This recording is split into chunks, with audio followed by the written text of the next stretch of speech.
Well, it's 7 p.m. here in downtown Bethesda, Maryland on Saturday, January 7th. And this is, well, Saturday Night Live from YAA with your hosts, Zach and Ray.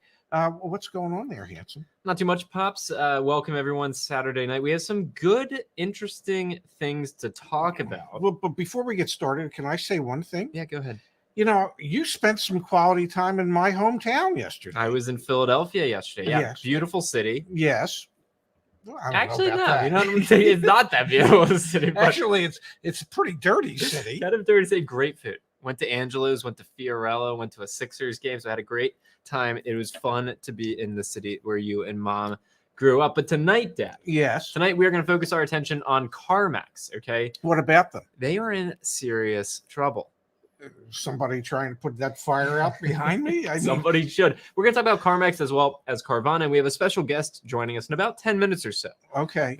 You might know his channel, Brandon from Car Questions Answered. He'll be with us. It's awesome to see folks who are on the ground, have dealerships, giving their insights to the community as well. But Dad, let's kick things off here. Yes. Why would things at CarMax be having issues right now? CarMax, we all know it, right? The largest used car dealer in the United States. They sell, what is it? Close to 1 million used cars a year. All right. Now, CarMax, Dad, if we look back at their earnings, we can see a few things. So, for example, if I go here, okay, this is going to be their third quarter earnings. CarMax auto finance income of $152.2 million was down 8.3% from the prior year third quarter due to compression in the net interest margin percentage and a higher provision of loan losses for loan losses. Can you put that in English? What is that? So if I understand, and I very well might not, but I think what they're saying is that the spread between what the buy rate is and what the sell rate is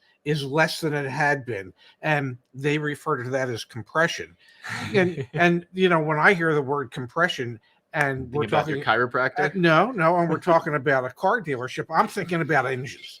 Okay. That's a good point. Yes. It's a good point. So, now, Dad, this comes on the heel of, if we look at their Q2 earnings. Yes. Again, you're probably thinking to yourself, why Q2 and Q3? Q3 came out in December. Q2 came out 3 months prior to that. Can't do months that well in my head. September? God, you're good. CarMax auto finance income of $182.9 million. So this is back in Q2. Yeah. An 8.6 year-over-year decline. So this is quarter-over-quarter declines in revenue from their auto finance. And a $40 million swing in the provision for loan losses, primarily reflecting a significant tailwind in the prior year, outweighed by the effects and growth of net interest margin. AKA, they're seeing more and more pressure on their finance business. Now, Dad. Yes. This is how in the weeds we are. I don't know. Thank you, everyone. This is how in the weeds you are. You bring the 40 years of selling cars to the table. I bring the data. It's the only redeeming quality I think I can bring to the table. We had the first dashing good looks. There you have it. Doesn't sound that good when I say it about myself, to be honest.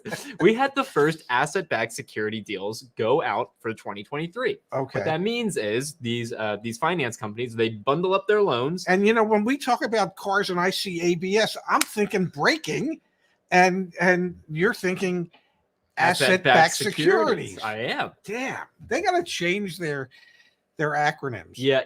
The asset that is backing the security is the loans that people are going to pay on. Okay. So we've got two deals. Okay. One from GM Financial. They issued a $1.3 billion deal, bundle of loans, and one from Westlake. Yes. Westlake typically lends to a subprime lender. So again, the picture we're painting here, CarMax is in trouble. And we also are going to talk about why Carvana is in trouble, but it's a different story over there, to be honest. CarMax is in trouble, primarily tied back to their finance business. And let's start to look at what's going on, Dad, here with GM and Westlake Financial. Okay. Notably, the captive's first deal of the year includes the highest concentration of loans with an original term of 76 to 84 months at 17.9%. Wow. So we are seeing from GM Financial. Yes. And this is 80% of the vehicles in this are new car auto loans. Okay. They are seeing the largest percentage of their borrowers taking 76 to 84 month notes. That's a problem. That's a problem when, if you think about it, Dad, a lot of those deals from GM Financial were probably financing things with additional dealer markup and other crapola. And we've been talking about this. The videos over on the main YAA channel, we're on the main YAA channel. The videos on this channel have really been hitting home recently how underwater folks are going to be. And they're going to be underwater for 84 months, 17.9% of them. So that I found interesting. Yes. Now, when we look at Westlake, this is where things get a little more dicey, a little more hairy, and I think a little more Uglier? and honestly a little more similar to maybe what CarMax's Okay. auto finance business looks like, because, Dad, they're lending to more used cars for more Yes. used cars. Okay, Dad, the transaction posted an increase in loan terms of 61 to 72 months, which landed at 58% compared to 37.4 in the last transaction of 2021. So the last Westlake Financial ABS deal, Dad, had 37.4% of their loans at 61 to 72 months. It jumped to 58%. What does that say to you? It says to me that that the people they buried for real this time. Yeah, they really did. Bright spot, I guess, the average loan to value ratio went down, but it's still 110%. Can you help explain what LTV is? Loan to value. Well, that's the value of the vehicle as defined by using wholesale and retail books. So 100% of that would be what the selling price would be. Yep. Okay, if it's within the guidelines. So they're financing 10% over what the selling price is, which was down from what they did previously, which is 14%. Yes, but still 10% on a loan that's extended term. Yes, and I'm guessing here, because I don't think you have the data is that the amount of down payment probably barely covers the tax and tags. It's just a guess. All right, and then the final piece to this puzzle, and I believe they call that a WAG. What is WAG? A wild ass guess. Yeah. I mean, if we're doing ABSs and compressions and good. And LTVs, you might as well throw a WAG in there. Credit enhancement, however, increased with initial over collateralization, inching up to 9.7 from 9.5%. Target over collateralization also increased to 13.25%, up from 12.45%. Pre-pricing excess spread 2 is estimated to decrease 7%, down from 8.5%.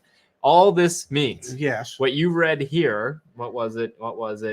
Margin compression. Yes. The same thing that's happening over at Westlake. So they're seeing less spread because it's becoming more expensive for them to lend the money. They're taking on more risk for a longer term period of time. And at the same time, we could pull up the Black Book data. Used car prices are going down. But instead of pulling up the Black Book data, and then I'm done on the data. We'll get some real insights from yourself and others. Yes. In my email inbox, Carvana, good news. Cars you might like have dropped in price. This 2012 Acura MDX. This overpriced 2012 Acura MDX with only 87,000 miles on it. Now, 87,000 miles on a vehicle that could probably very well, if it's been maintained and continues to be maintained, could probably get you somewhere between 250 and 300,000 miles. It is an Acura. It's only used a third or a quarter of its life. 100% right, Dad. Now, Dad, we have on this Acura, if we look at it again, $20,990. So I click through. What's my new price? $17,990. A $3,000 decline in retail asking price from Carvana. So we don't even have to look. And if you want, plug your vehicle in, and sell it's it still Carvana. overpriced at $17,990. But that's besides the point. My point being, the finance side here is what gives me pause as we move into the future. The finance side is what gives me pause for folks like CarMax, and others who are doing the lending here, because it's scary, Dad. In all honesty, the situation that they put themselves in moving into the future with how rapidly we expect vehicles to depreciate. Well, they look at it and they try and decide exactly how much risk should they be willing to take in order to keep their at least balance sheet look better than it should. And so there's a lot of risk involved here. And it's a bet. It's a gamble. So sometimes you win the bet. Sometimes you lose the bet. You going to Vegas anytime soon, or? I don't think. Although I'd like to, I don't really see myself going to Vegas anytime soon. Although my dear friends at MGM Resorts love to have me back. They keep sending me emails all the time. But it's a bet that they could lose, and some car dealers are going to lose that bet, and some lenders are going to lose that bet. Now I want to pull up a comment here, and then one other item, and then we're going to pull Brandon in again from Car Questions Answered. It's great to have a guest here on a Saturday night. Hooter Bear, one of my favorite names. I've been watching their pricing for a month for CarMax, and they haven't lowered their prices at all. As a matter of fact, some seem to have risen. Now, I listened to their Q3 earnings, and they said they were going to stay firm on their pricing. They felt good about their pricing. They've done lots of testing on their pricing. That is one thing that I think could end up biting CarMax in the butt here, is if they get too stubborn on price. They're going to ultimately, they know their competitors are chopping price to try and move inventory. Could end up biting them in the butt. And we also, God, I'm such a nerd. We also have fleet sales data that just came out yesterday. So this impacts new car supply. The fact that automakers are up in some segments 100% year over year in fleet, the rental car companies. Remember, part of the reason why used car prices went up so high was because there were no used cars.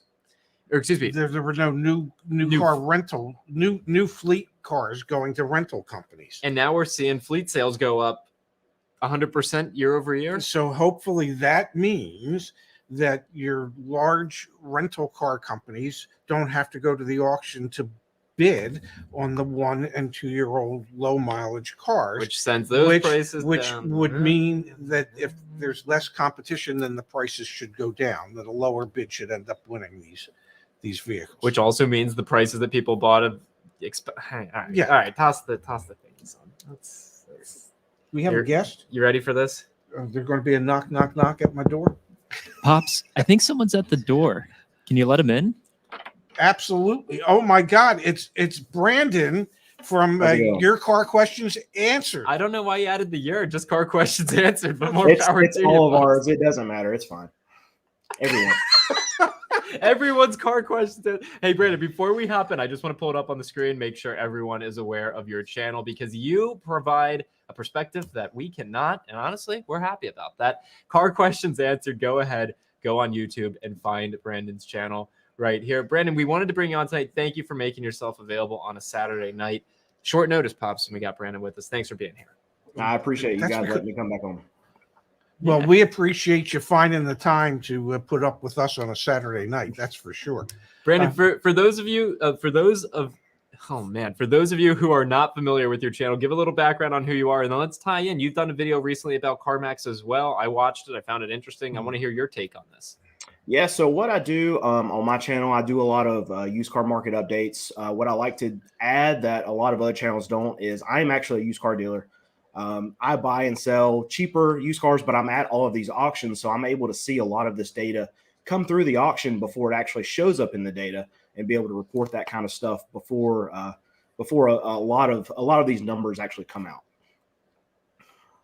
And so what have you been seeing recently? I know there was a video from January 4th, I think it was, that you're running into situations where the dealers just aren't willing to accept the loss it's going to take for them to sell the vehicle if they want to sell it at the auction. Yeah, so one big thing that I want to talk about with the data that we're seeing a lot of data come out saying that prices at wholesale auctions are coming way down, but you're only really getting half of that story because, as you know, 45% of the cars that are going through auction are no sales. So the data that you're seeing are from cars that are actually sold. And what cars are these dealers wanting to sell? It's their trash. It's the stuff that they don't want. It's the stuff, the good stuff they're holding on to. And if they are running it through auction, they want a big price for it. So it just ends up no selling. So there's a big skew, and I don't really like to use the wholesale data right now because I don't think it's very accurate, and it might be showing signs of the wholesale market like crashing, but it's not, because you have this level of unaccessible cars that these dealers are just not going to sell. So there's a big difference between the cars that they're wanting to dump and the cars they're not. On one of the videos that I have, there's a Corvette my subscribers have been watching for the last 7 weeks. I do a little update on this Corvette every week. This dealer keeps running it through, and it'll bring bids, and they just won't sell it. So we're on week 8, Tuesday. I'm gonna go to the auction again and check it again and see if it's sold. So you're in the used car business, and I'm pretty sure, if I'm putting words in your mouth, let me know, but I'm pretty sure that you look at your cars, and if they're not selling, you lower the price to find a retail customer for it, as opposed to wanting to take it back to the auction. Because if you take it back to the auction, you know you're going to get less than what you could selling it to a retail customer. If that's the case, then what's wrong with these dealers that keep no selling their cars, thinking that it's going to get better next week when it's not? So, I mean, there's two reasons why these new car dealers would take a car to auction, and you probably know actually better than mine. They either have finance charges come up that's costing them money every week, and they want to turn quick money, and they think they can take it to auction. And like, for example, this Corvette, it brought $45,000 at the auction, and they're no selling it, but they might have 65, 70 grand in this car, and they're just not willing to take a $15,000 haircut yet. When they could have lowered the price on their lot, maybe, but I mean, as you know, people can't get loans right now. So even if they lowered it to $50,000, they might still have a hard time selling that car on their lot. But reason two might be lot constraints. And you know that these new car dealers, they're getting more new inventory now. And if they have to move stale inventory out so they can hit a home run on this new stuff's coming in, they just got to get the old stuff out. But doesn't it? I mean, there's an old saying that your first loss is your best loss. So if they own this, let's say they own the Corvette for 60 grand, and they've been offered 45,000, and they keep saying no. And next week maybe they get offered 42.5, and the week after that maybe they get offered 42, and ultimately, at a certain point, they either have to pull it and take it back to the dealership and hope to sell it in a retail car. And take whatever loss that might be, or they're just going to leave it there and finally say, I'll take the 42, when in essence, they kind of like pissed away $3 grand because they let their ego get in the way.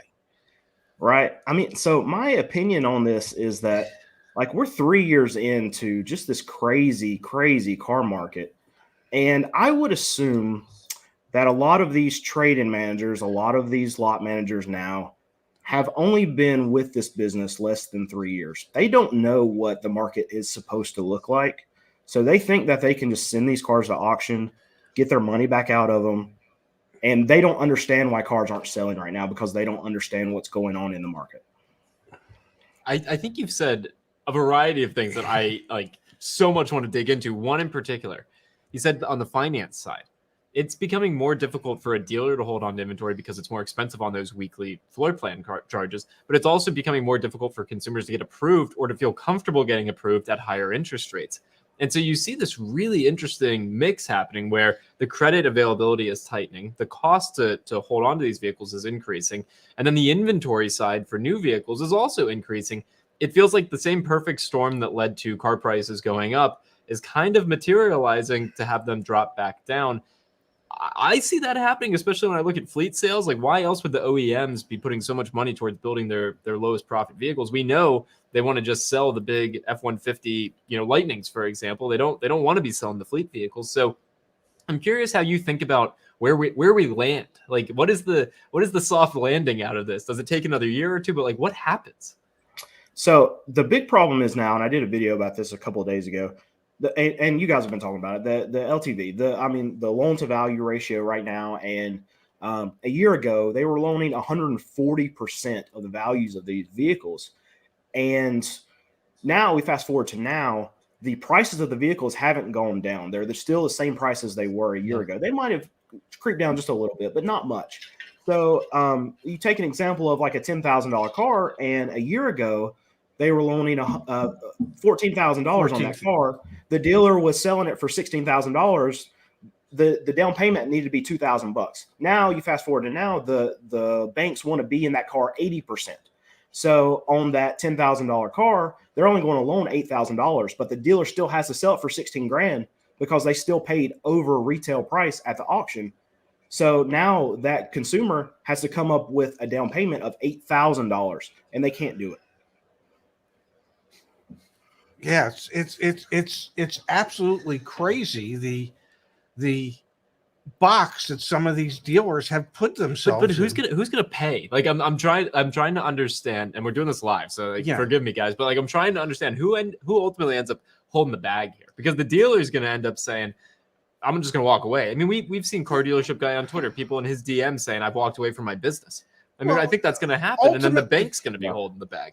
Ultimately, what's going to happen is the dealer's the one that's got to blink. He's the one that paid too much for it, and he's the one, he or she Yeah. are the ones that have to just realize that they made a bad bet. We talked about it before.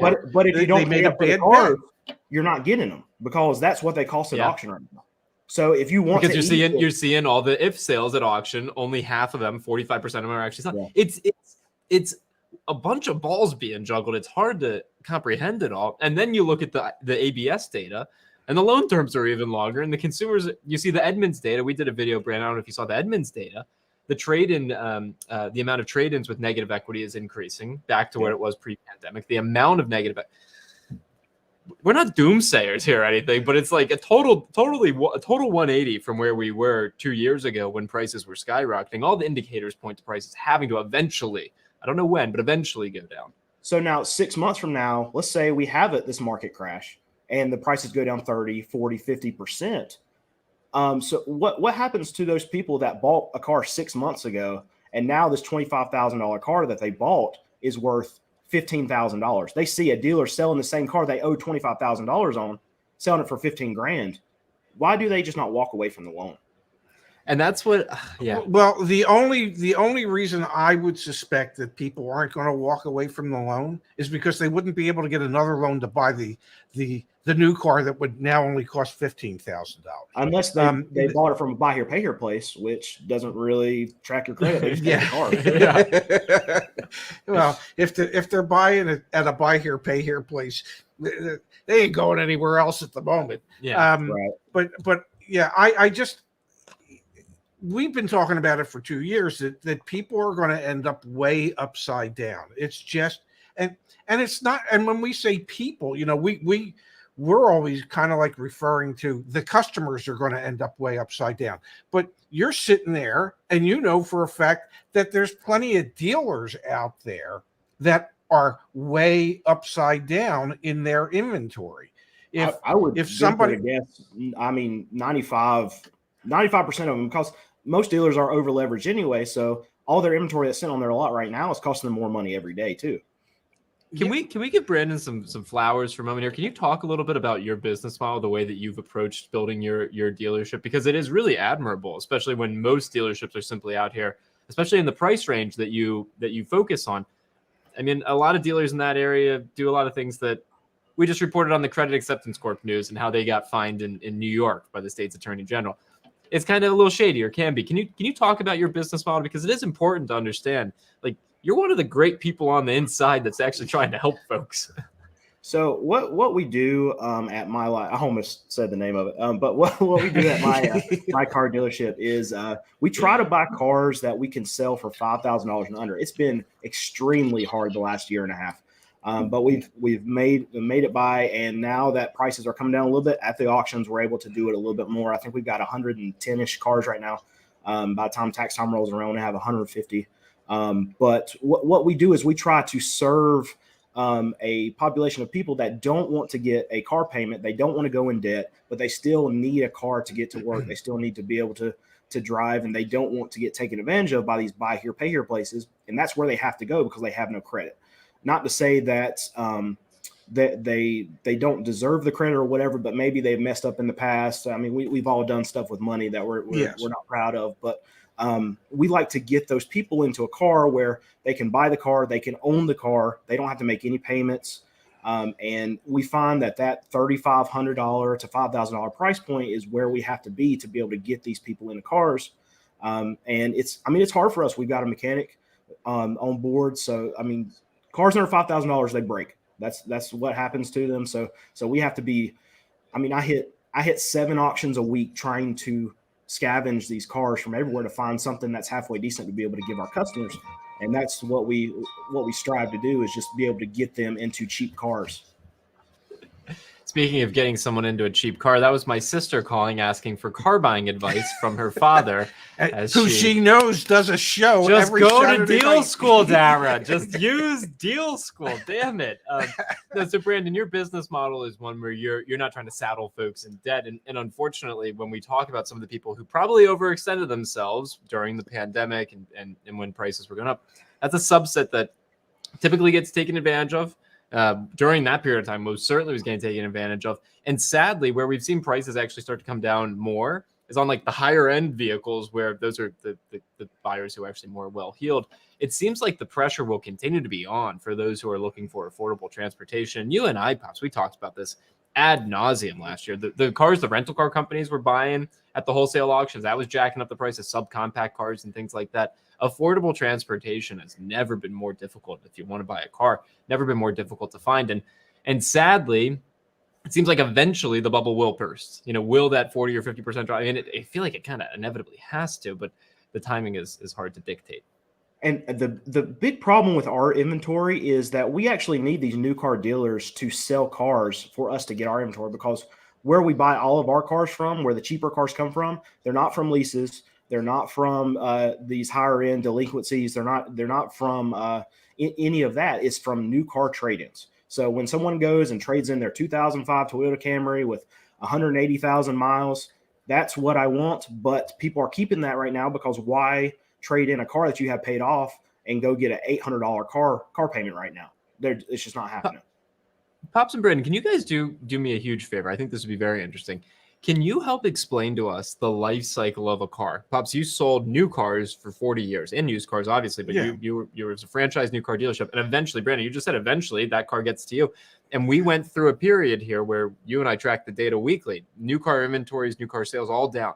So can you help us all understand, how does a car go from you, Dad, selling it at Acura North Scottsdale, to Brandon at his lot that we will not name the name of, for purposes of him and his staff getting overwhelmed? So help us explain, how does that work? Well, when there's inventory, it works. You have to realize over the past 2 years, because of the chip shortage, real or imagined, that there is probably somewhere in the neighborhood of 15 to 16 million cars globally, new cars globally, that were supposed to have been built or scheduled to have been built that were not built. So that meant that over the past 2 years, there's 16 million new cars that couldn't get sold. Now, every time a new car gets sold, not every time, but most times when a new car gets sold, there is a trade-in. People are trading in their previous car. And so we sell a new car, we take a car and trade. If it's a newer trade, we keep it, we sell it, we take a trade-in on that. Eventually, the trade-ins get so old that they're too high mileage for a new car dealership, and they make their way to auctions where Brandon buys those cars. And it could be, when you get your hands on a 2005 Camry, well, that could have been a trade-in on a trade-in on a trade-in on a trade-in. It might be 5 cars before that 2005 Camry gets traded in and then finds its way to the auction, where Brandon can buy it, do some work to it so that it's saleable, and safe enough for somebody to continue driving it. Does that sound about right, Brandon? Yeah. So whenever the new car dealers, when they'll bring cars to the auction every week, they'll be out in a massive lot. There's auctions I go to that have 4,000 cars they run a week. There's auctions that I go to that run 100 cars a week. So they're all different size of auctions. But each new dealer will choose the auction they want. They usually pick one auction they like, and then they'll send the cars there. They sit out on a lot. I check them out there. Then they run through lane. I'll bid on them. There's auctioneer, all the craziness, the hype and everything that you've heard of, it's there. And then we get the car transported after I win the bid back to our lot. We'll go through a recon where we'll get it inspected. In my state, I have to get emissions and safety inspected on certain year models. My mechanic will fix whatever needs to be fixed on it to make it roadworthy, safe for a customer. We'll get it detailed, and then we'll put it online for whatever price we mark it up from what we bid it, and then we'll sell it. So now, here's the $1 million question for the two of you. You just described a process that has been going on for decades. Decades. When you started in the business in the 70s. Oh yeah. Decades. We went through that period of time where those 16 million cars weren't produced. Are we going to see the ramifications? We saw let me be clear. We saw the ramifications of that in the market, in the new car market, in the used car market, the newer used car market over the past 2 years. Like right when it happened, you take new cars out of supply, you're going to see used car prices go up.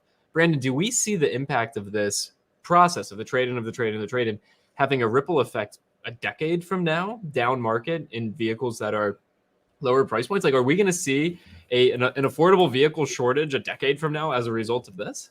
So I don't think you're going to have the problems with the cars that were already manufactured before the pandemic. I think what the ripple effect is going to be is that these pandemic cars, they were produced with features that they actually took out of the cars because they didn't have the chips for.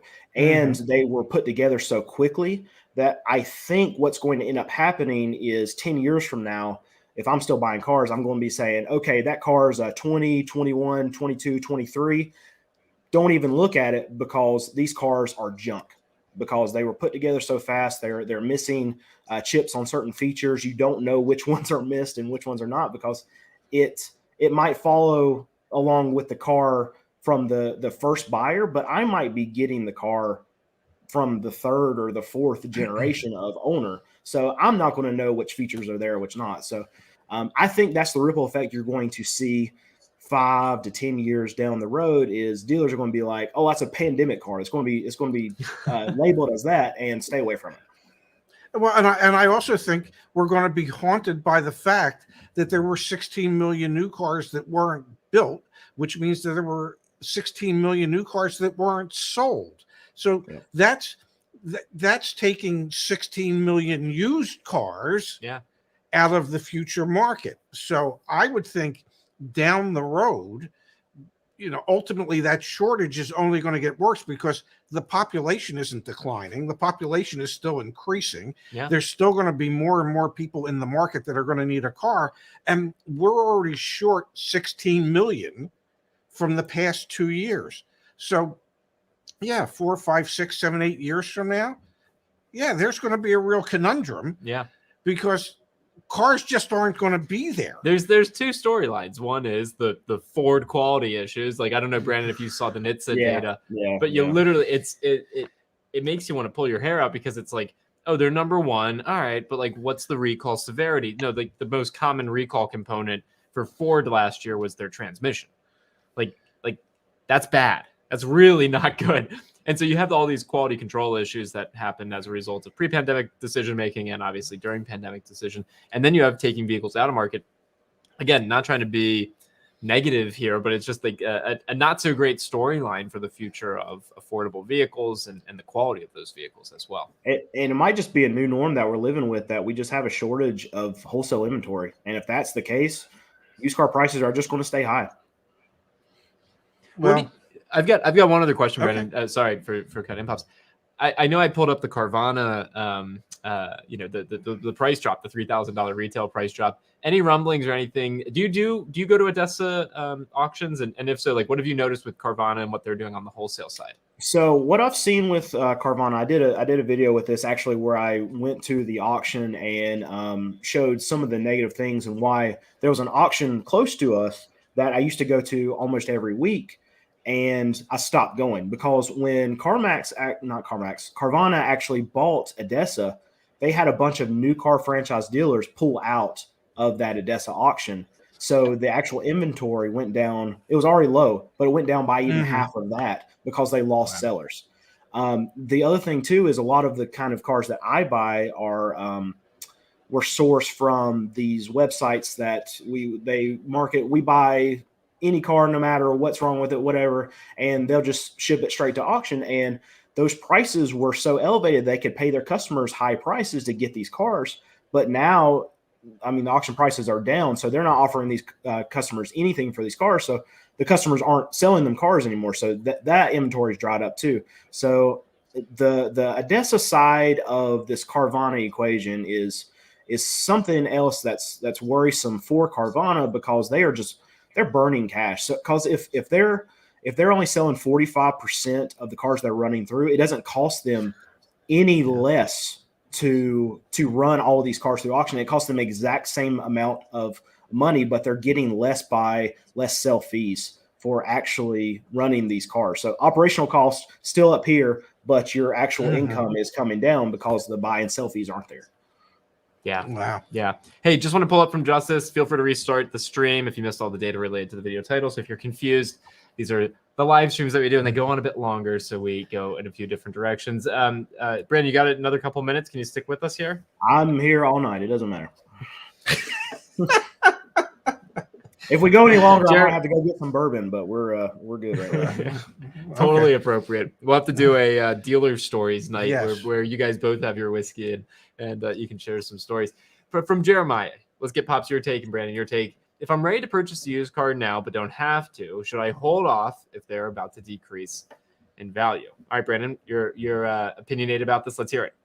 Wait. If you have to buy one, I've done a video about this too, but if you have to buy a car soon, especially if it's going to be under $10,000, you need to buy right this second, because we have tax time coming up, and that's the end of February, beginning of March, and used car prices will spike. And I think, this is my opinion, that they're going to spike harder than they've ever spiked before. No, I think it's spick. I like that. Before, because the inventory at wholesale auctions is still it's awful. It's still 50% of what it was 2019. So the amount of dealers that are going to rush to auction and try to buy all these few cars at the auction is going to drive the price up. So for between March, probably for a month and a half after the 1st of March, you're going to see these massive prices at the lower end used car dealers. So I would wait minimum beginning of summer, but I'm telling people on my channel, if you can wait till the end of next year. I think that's when prices are actually going to get good. And Pops, what do you think for Well, we've been saying if you're a cash buyer, that the longer you can wait, the better off you're going to be when it comes to buying a pre-owned car. And I agree with you. If you're looking for something under $10,000, buy it today. If you're looking for something that's more expensive than that and you can wait longer, and after tax season's over and done with, July, August, those could be good times to buy a car cash. And dealers will be glad to take your cash because it's getting harder and harder to get people financed. And it will continue to get harder. Yes. And harder. Yeah. And really, if you're looking for a car that's $20,000 and over, they don't really get the effect of tax season, tax checks doesn't really hit that market all that much. There is still a little bit of bump. I've got a bunch of buddies that sell $20,000, $40,000 vehicles, and they see a little bump. They said, but it's pretty much normal time. So you can follow Ray's advice more for that range of vehicle. Absolutely. There's two different markets. There's the higher end market, and then there's the stuff that I buy.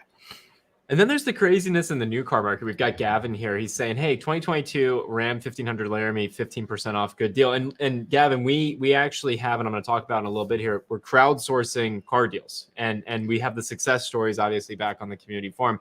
But there are some OEMs looking at Stellantis, looking at Ram, looking at Dodge, Ram and Dodge, looking at Chrysler, Fiat, Alpha. You can still get 10-15% off of MSRP there. And so it's there's multiple markets in the used car side, lower price vehicles, higher price vehicles. There's different markets on the new car side. And a lot of it's based on inventory. And for instance, Stellantis products, their sales in December were off. Okay. Their inventory was up. Well, you know what they're going to do. They're going to drop prices. They're going to come up with incentives. So yeah, 15% off is probably not uncommon on a Ram truck at the moment, depending on what Ram truck. No, but yeah, it entirely isn't. Hey, I want to just share, and Brandon, this will be something to make you aware of as well. We have, just to make everyone clear, back on the community forum, 100% free, all that fun stuff. You click right here, share your great deal over on the left. And thank you, Phil, for putting this together. If you've bought a car anytime recently, within the past 6 months or so, please fill out this form. Why? so that then, as we continue to build out the database of folks who have recently bought vehicles, we'll be able to get pressure tests. Like, let's see if we can find a Ram in here really quickly. Use Jaguar. Tundra. No, I don't see a Ram deal in here recently. We could go to the success. Ram 1500 TRX. But that's a TRX. 11 grand off. 11 grand off. So anyway, please, please, please take a moment. If you've bought a car recently, I'll pop this in the chat. Please go ahead and share some deals that you've gotten recently so that we can help get answers to questions like that from Gavin. It's a good effort to help everyone know what's going on. We've got here in the chat. See, Brandon, this is why you got to get off of our channel and go do it on your channel. There's very kind folks that want to contribute to what we're doing. So, but we did this with Marcello last week. Yeah. Hey, if you ever want to do a live stream, I know they can be intimidating. We screwed up so many live streams. We still do. We still do.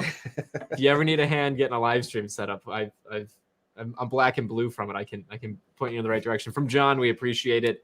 Does that mean Vroom is in trouble along with CarMax and Carvana? I would say so. Do you have any exposure to Vroom, Brandon? I would assume I would just throw them in the same basket as Carvana. I think CarMax is a different animal. I think their balance sheet is actually okay. But Carvana and Vroom, I don't see them making it out of the end of next year. And I think Vroom is in worse shape than Carvana is. Yeah. They are. So, yeah. Yeah, I think you're spot on. All right, we've got here from Paulina. Let's see this. Ray and Zach, have you guys heard of any dealerships keeping deposits on cars that were ordered when the buyer backs out of the deal? Is this legal? We're seeing more and more of this on our end, on the new cars. I've heard of more dealerships doing it. One of the ways to protect yourself when you leave a deposit on an incoming vehicle is to have a form signed that states that the deposit is refundable if you choose not to take the vehicle. If you don't sign a form like that, then my supposition is you're going to be battling that dealership for your money back. We always had a form that explained exactly what governed the deposit. Yep. You know, if once the car was ordered and it was being built, the deposit became non-refundable because we had a specific vehicle built for you. If you didn't pick it up within 3 days after it arrived, or you decided after it arrived that you weren't going to get it at all, we would issue you a credit that you could use at any of our dealerships, but you were not getting your money back. So you have a form that stipulates what happens to the deposit, and you can make sure it's signed by you and the general manager that this deposit is refundable or non-refundable. And if you agree to it being non-refundable, then, well, you're stuck. Yeah, please don't do that. We've got here, Brandon, Justice reminding everyone to go check out your channel. Again, Car Questions Answered. Take a moment here, share with us what you're capturing over there. Obviously, you mentioned it earlier, trying to provide perspective on used car market, things like that. What are you trying to do with the channel? How are you trying to help folks? So right now, what I'm getting a lot of questions is, when should I buy a car? Because there's a lot of people that are trying to figure out when to buy a car, and I want to be able to help them know when actually to be able to start dipping their toes into the market. And a lot of times with the kind of cars that I'm talking about, a lot of the stuff that I cover, a lot of people don't have the option to be able to wait. So if you have to dive into this market right now, I want to try to help you do it as safely as possible, because as you know, if you're buying a $10,000 car or under, you can buy a turd really quickly. So I want to be able to give people tips and tricks on how to be able to buy a vehicle, be safe about it, be able to not have to go into debt to do this. That's one of the biggest things that I want to tell people, because there's a lot of people out there that don't know that you can buy a car and not have a car payment. And that's one thing I want to try to help change. There's even people that come up on my lot, and it's not happened once. It's happened a lot of times where somebody will pay us $3,500 for a car. We'll hand them the keys. We'll hand them all the paperwork. They have paid in full. And they'll say, okay, well, now when is my first payment due? So they don't understand that you can buy a car and not have a car payment. And that's just one thing I want to try to change in people's mentalities. So they're armed with information to be able to set their lives up better around an automotive purchase. I love that. Yeah, me too. I think I said this to you the first time you were on the channel. there's certainly not enough people in the business that think the way that you think and are actually there to try and help people and not just take advantage of people. So for people that are looking for $5,000 and under cars, you are like a lifesaver, like a godsend. You're a blessing. And there's not enough dealers that do what you do, that think the way you think. So bless you for that. Yeah, Thank you. it really so is much. admirable. All right, well, here's the deal, Brandon. After we get off tonight's stream, I am going to go through on our car search. And I'm going to try. I don't know your dealership either, so I'm going to go through on our car search. And what I'm going to do is I'm going to put the out the door price. I want it to be less than. No, we're going to go less than 7,500. And I'm going to scour the internet and I'm going to see if I can figure out which dealership is yours, because I only have 1,000 matches within 500 miles of us here on the East Coast. But this does start to give you some perspective, right? A 2007. So you're in Maryland. I'm in North Carolina, towards the South Carolina border. So we're probably within that range, I think. But I mean, you can start to see, folks. Yeah. Like, look at, I mean, 07. Can I sort by days on market, price highest? I can't sort by model year, because that was one of the things I'd be interested in. Is what's the most recent model? You're going to have, you don't care what the model year is when you're looking for that type of car. People do not care. Something. They want a price point. Yes. Now, Brandon, let me ask you a question. Do you do patriotic themed photo shoots for your cars? We do not. Well, perhaps you should consider that. I'm not saying that this is a marketing idea, but I'm just saying it's a marketing idea. Brandon, thank you for making some time on your Saturday night. Again, I just want to. We have had such a privilege building our channel and learning from so many people in the community. I texted or I emailed Brandon like 6 hours ago, because one of your videos popped up on my feed and I watched it. I was like, I was on the train today. I watched it. I was like, this is a good video. I was like, you want to come on the show? He says, I'm going to have to, take care of some family stuff, and then I'm all yours. Thank you. Thank you. Thank you. Your perspective means the world to our community. We hope we can get you back on in the future. And if I can help you with the live stream, that is a genuine offer, because they can be. I will definitely take you up on that. And anytime you guys want me on, just ask. I'll be here. Love it. Brandon, thank you again. Happy New Year to you. Hopefully it's a happy, healthy, and successful one for you. All right. You too, guys. I appreciate it. Yeah. Thanks, care. Brandon. That's awesome. Yeah, it really is. That's awesome. He's one of the good guys in the business. Yeah, he really is. So please check out Brandon's channel. Again, Car Questions Answered. Love what he's doing over there. And it's really good stuff. Pops, we had this come in from Auburn. Thank you. What are your thoughts on the exposure of super dealers like Sonic? So we have these big dealer groups, and honestly, a lot of consolidation of those big dealer groups of the mom and pop shops. What are your thoughts? Well, some of them, some of them are one price and or close to it and live by it. Yep. And a dear friend of mine who is a general manager at an AutoNation store, and Dara was looking at maybe a Toyota, and I said, well, do you have any Toyota stores, and are they selling over MSRP? He said the quickest way to get fired as a general manager working for AutoNation is to try and sell a car over MSRP. So some of these larger groups are trying to do it the right way, and they can, because there's all the volume that they're doing. So that's what allows them to be able to do it. Some of these larger dealer groups, though, to be very clear, they are optimized profit-making machines. Oh, absolutely. They figured out the F&I piece. They figured out a lot of it. Yeah, they absolutely have. Dad, we had this come in from Kayvon, a thoughtful super sticker. Thank you, Kayvon. There it is.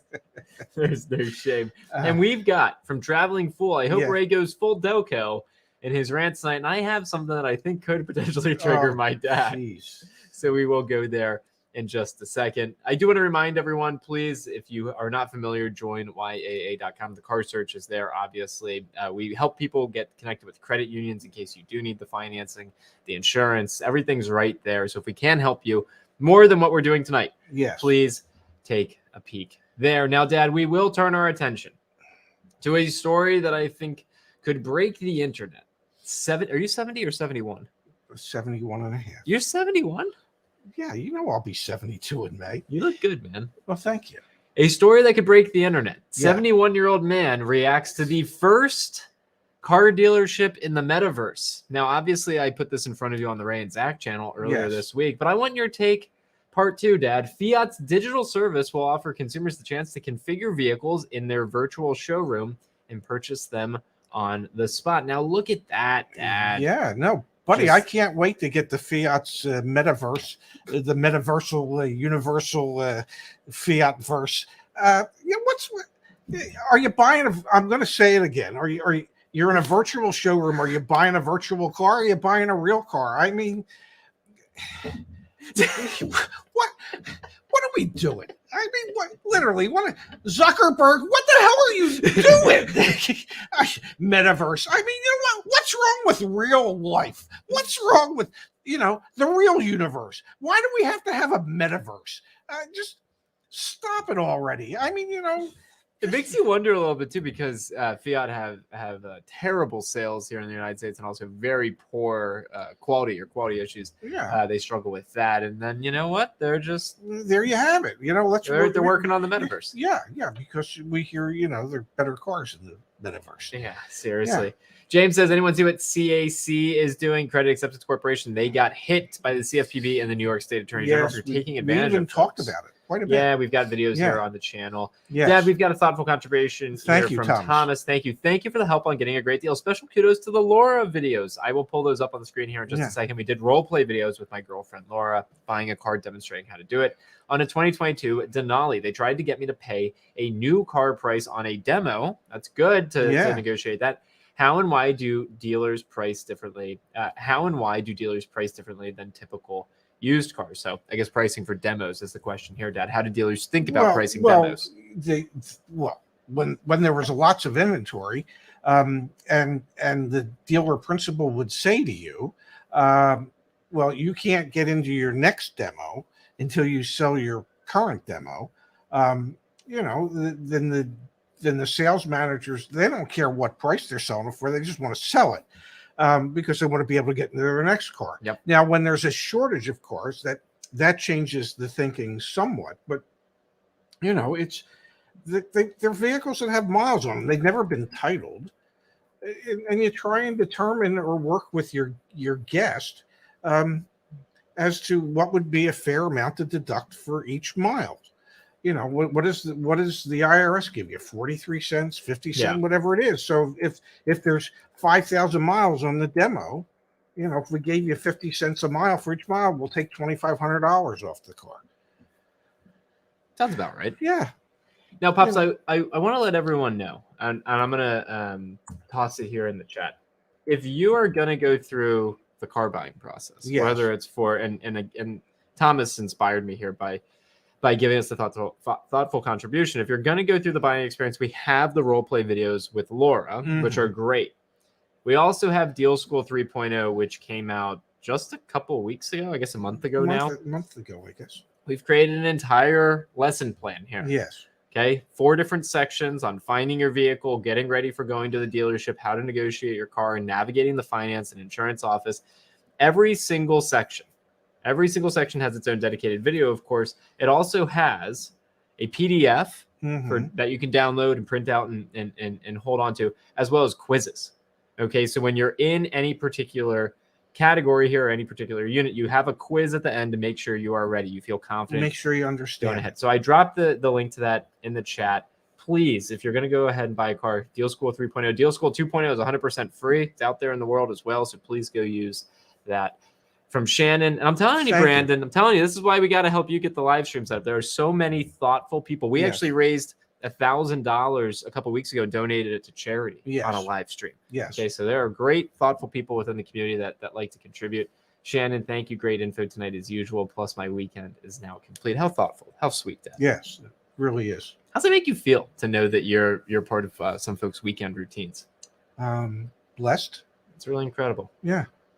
We've got here from Thomas again. Thank you. Also, thank you for the great quote on the VSC for my Denali through YAA. Any suggestions or recommendations on where to purchase gap insurance? That's a good one. I don't know. Well, your auto insurance provider might have gap. And then obviously one of the things you could do is you could get it through the dealership and negotiate the price. Yes. We unfortunately can't offer gap because we're not party to the loan. We are working, though, on getting tire and wheel protection as well as maintenance plans. Those are 2 things. Yeah. Kimberly is helping out with that, which we really appreciate. Very cool. Yeah. All right. What do you got, Pops? I got nothing. I think I'm done. You're done? Yeah. How about you? I'm good. Okay. All right. Before we go, though, I will pull Brandon's channel up again. If you were with us earlier tonight, we had an awesome guest, Car Questions Answered. It's a great name. Yes. Good thing we're moving to Car Edge. That's way better than YAA. Car Questions Answered. Please check out Brandon's channel. We appreciate him being a part of tonight's stream. We appreciate each of you for spending part of your Saturday night with us. What else, Pops? That's it. Thank you, everyone. everybody. Have a great night. Appreciate you guys. Bye-bye.